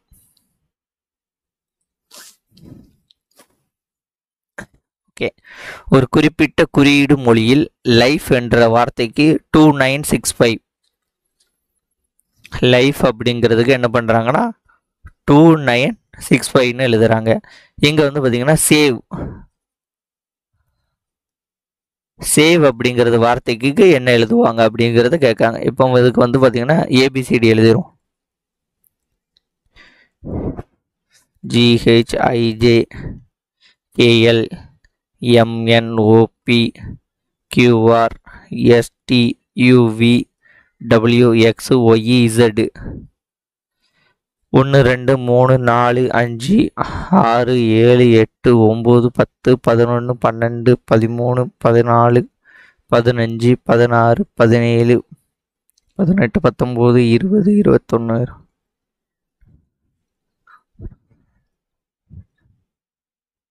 ஓகே, இப்போ பார்த்தீங்கன்னா லைஃப் அப்படின்ட்டு இருக்கா, இல்லை வந்து எல் அப்படிங்கிறது எங்கே இருக்குது, எல் அப்படிங்கிறதுக்கு 12 வருது. ஓகேவா, எல் 12னா அங்கே 2ன்னு கொடுத்துருக்கானுங்க. அதாவது எல் 12னா செகண்ட் டிஜிட் மட்டும் எடுத்துக்கிறாங்க 2ன்ட்டு. அடுத்து ஐ வந்து 9 அப்படியே போட்டுடலாம். அடுத்து எஃப் வந்து 6, அதனால 6 அப்படியே போட்டாங்க. அடுத்து வந்து இ வந்து 5, அதனால அப்படியே போட்டாங்க. இப்போ இந்த சேவ் அப்படிங்கிறதுல எஸ் இருக்குது. எஸ் அப்படிங்கிறது எங்கே வருது 19, 19க்கு செகண்ட் டிஜிட் மட்டும் எடுக்கணும் 9. ஏ அப்படிங்கிறது என்ன வரும் 1 வரும், அதனால் அது பிரச்சனை கிடையாது, அப்படியே போடு. சிங்கிள் டிஜிட்னா அப்படியே போட்டுருணும், டபுள் டிஜிட்னா செகண்ட் உள்ள டிஜிட் எடுக்கணும். அடுத்து வி வந்து 22, செகண்ட் டிஜிட் 2 எடுத்துக்கிறோம். இ வந்து 5, அப்போ 9125. ஆன்சர் வந்து ஆப்ஷன் சி 9125ங்கிறது இந்த கணக்குடைய ஆன்சர். தோணும் என்னடா புதுசாக பண்ணுறானுங்களேன்ட்டு, அப்படி தான் கணக்கு இருக்குது. ஓகே, கூடுதல் காண்க. இப்போ இந்த கணக்கில் பார்த்தீங்கன்னா 1 + 3 + 5 + 7 + அப்சோ 1 + 71 இருந்துச்சுன்னா ஈஸியான ஃபார்முலா என்னது, எல் + 1 டிவைடட் பை டி, சரி, டிவைடட் பை 2 த ஹோல் ஸ்கொயர்னு போட்டால் நமக்கு ஆன்சர் வந்து கிடைச்சிரும். ஏன்னா ஒற்றைப்படை எண்களின் கூடுதல் அப்படிங்கிறது மாதிரி கிடைச்சிரும். இங்கே பார்த்தீங்கன்னா இந்த 1 இல்லை, அதனால் என்ன பண்ணுறீங்கன்னா இந்த வேல்யூக்கு கண்டுபிடிச்சிட்டு இந்த 1 வந்து மைனஸ் பண்ணிட்டா ஆன்சர், அவ்வளோதான். ஓகேவா? இந்த வேல்யூக்கு கண்டுபிடிச்சிட்டு 1 வந்து மைனஸ் பண்ண ஆன்சர். அப்போ 71ங்கிறது தான் லாஸ்ட் டேர்ம். இப்போ last term L+1, last term 71 + 1 divided by 2. அப்போ இது எவ்வளோ வரும்? 72. 72/2னா 36. இங்கே ஹோல் ஸ்கொயர் இருக்குல்ல, இப்போ 36 தான் ஸ்கொயர். 36 ஸ்கொயருக்கு ஆன்சர் என்ன வருது? 6 6 36க்கு 6 மிச்சம் 3, 3 18, 20 3 21, 6 3 18க்கு 8 மிச்சம் 1, 3 9 10, 6 9 2 1. இந்த ஆன்சரும் இதில் இருக்கும் 12 96. இதை வந்து போட்டுறக்கூடாது, ஏன்னா இங்கே நம்ம 1 வந்து கழிக்கணும்னு சொல்லியிருக்கோம்ல. இப்போ 12 96 - 1 = 12 95. ஆன்சர் வந்து ஆப்ஷன் பி 12 95ங்கிறது இந்த கணக்குடைய ஆன்சர். இந்த கணக்கு வந்து பார்த்தீங்கன்னா நான் ஸ்கூல் டைம்லேருந்து ஸ்கூல் எக்ஸாம்லேயும் கேட்பாங்க, டிஎன்பிஎஸ்சி எக்ஸாம்லேயும் நிறைய டைம் கேட்ட ஒரு கணக்கு. ரொம்ப ஈஸியான ஒரு கணக்கு தான். 1³ + 2³ + 3³ + up so on k³ value வந்து 44,100 எனில் 1 + 2 + 3 k மதிப்பை வந்து காண்க. இப்போ இந்த ரெண்டுக்கும் என்ன ரிலேஷன்ஷிப்னு பார்த்தீங்கன்னா இதோட ஃபார்முலா வந்து என்னது? n × n+1 divided by 2 the whole ஸ்கொயருங்கிறது கியூபோடைய ஃபார்முலா. நார்மல் என்னோட இந்த இதோட ஃபார்முலா வந்து என்னது? n × n+1 டிவைடட் பை 2 அப்படிங்கிறது இதோட ஃபார்முலா. அப்போ என்னன்னா ஏதோ ஒரு நம்பர், அந்த நம்பரை ஸ்கொயர் பண்ணால், ஏதோ ஒரு நம்பர் இருக்குது, அந்த நம்பரை ஸ்கொயர் பண்ணால் நமக்கு கியூபோட வேல்யூ வந்து கிடைக்கும். எந்த நம்பரை ஸ்கொயர் பண்ணால் கியூபோட வேல்யூ கிடைக்குங்கிறது தான் கணக்கு. ஓகேவா? இல்லை ஃபஸ்ட்டு இதை எடுத்துக்கோங்க. 441 இருக்கா? 441ங்கிறது எதோட ஸ்கொயர் வேல்யூ? 21ஓட ஸ்கொயர் வேல்யூ. 21 பெருக்குன்னா 441 வரும். அப்போ 210 மல்டிப்ளை பண்ணிங்கன்னா நமக்கு என்ன வரப்போகுது? இந்த வேல்யூ அப்படிங்கிறது வந்துடும் 210 0 0 0. இதான் ஆன்சரு. உங்களுக்கு வேணால் மல்டிப்ளை பண்ணி காமிக்க. 0 1 2. அப்போ 2ஆல் மல்டிப்ளை பண்ணும்போது 0 2 4 0 0 1 4 4. அவ்வளோதான். வந்துட்டா இதான் வந்து இந்த கணக்குடைய ஆன்சர். அடுத்து இந்த ஒரு கணக்கு பாருங்கள். கீழ்காணும் மாய சதுரத்தில் நிரல் மூலை விட்டத்தின் உள்ள எண்களின் கூடுதல் சமம் எனில் XYZின் மதிப்புகளை காண்க. அதாவது என்னன்னா, இப்படி ரோவா கண்டுபிடிச்சாலும் என்ன நம்பர் வருதோ, ரோ மதிப்பு இந்த காலம் இந்த காலம் இந்த காலம் இந்த மூலை விட்டம் அப்படின்ட்டு எல்லாத்தோடைய வேல்யூவோட கூடுதலும் சமமாக இருக்கும். ஓகேவா? அப்போ நம்ம ஒவ்வொன்றா வந்து கண்டுபிடிப்போம். ஃபஸ்ட்டு நம்பர் இருக்குல்ல, இந்த விதை வந்து ஃபஸ்ட் கண்டுபிடிச்சி வச்சுக்கிட்டோம். ஏன்னா இதில் மட்டும்தான் வந்து என்னது 3க்குமே நம்பர் இருக்குது. மீதி எதுலையுமே பார்த்தீங்கன்னா நம்பர் பெருசாக வராது. அப்போ இது கண்டுபிடிப்போம். இதை வந்து கூட்டுங்க. -10 -3 +4. அப்போ 10 3 கூட்டினா -13 -13 +4 எவ்வளோ வரும்? -9 -9. அப்போ இது எல்லாத்தோடைய வேல்யூ வந்து என்ன தான் வரப்போகுது? -9 தான் வரணும். இதை கூட்டினாலும் -9 தான் வரணும். அப்போ இப்போ எக்ஸோட வேல்யூ கண்டுபிடிப்போம். எக்ஸோட வேல்யூ கண்டுபிடிக்கணும்னா 1 -10 + எக்ஸ்ன்னு இருக்குது. நமக்கு வந்து என்ன வரும்? -9 தான் வரணும். அப்போ இதில் கழிச்சுட்டா என்ன வரும்? 1ல் 9 10 போச்சுன்னா, 1ல் -10 போச்சுன்னா -9 + எக்ஸ். அப்போ எக்ஸ் அப்படிங்கும்போது 0ன்னு போடணும். எக்ஸுக்கு 0ன்னு போட்டால் தான் நமக்கு என்ன வரப்போகுது? -9ன்னு வருது. அப்போ எக்ஸோட வேல்யூ 0. எக்ஸோட வேல்யூ 0ன்ட்டு இங்கேயும் இருக்குது. ஓகே, வச்சுருங்க. அடுத்து ஒய்க்கு இதை எடுக்கலாம். ஒய் -3 -2 -9 வரணும். அப்போ இதில் என்ன வேல்யூ போட்டால் -9 வரும்? -4. ஏன்னா 3 2 5 -5 இருக்குது. இல்லை -4 போட்டிங்கன்னு நினச்சிக்கோங்களேன், உங்களுக்கு என்ன வந்துடும்? -9ங்கிறது வந்துடும். அப்போ ஒய் = என்னது? -4. அடுத்து இசட்டுங்கிற போது இது -6 + 4. அடுத்து இங்கே ஒரு இசட் இருக்குது, இங்கே நமக்கு -9 வரணும். அப்போ இந்த ரெண்டையும் கூட்டினீங்கன்னா என்ன வருது? -2 வருது. அப்போ -7 போட்டால் நமக்கு என்ன வந்துடும்? -9 வந்துடும். அப்போ இசட்டோட வேல்யூ என்னது? -7.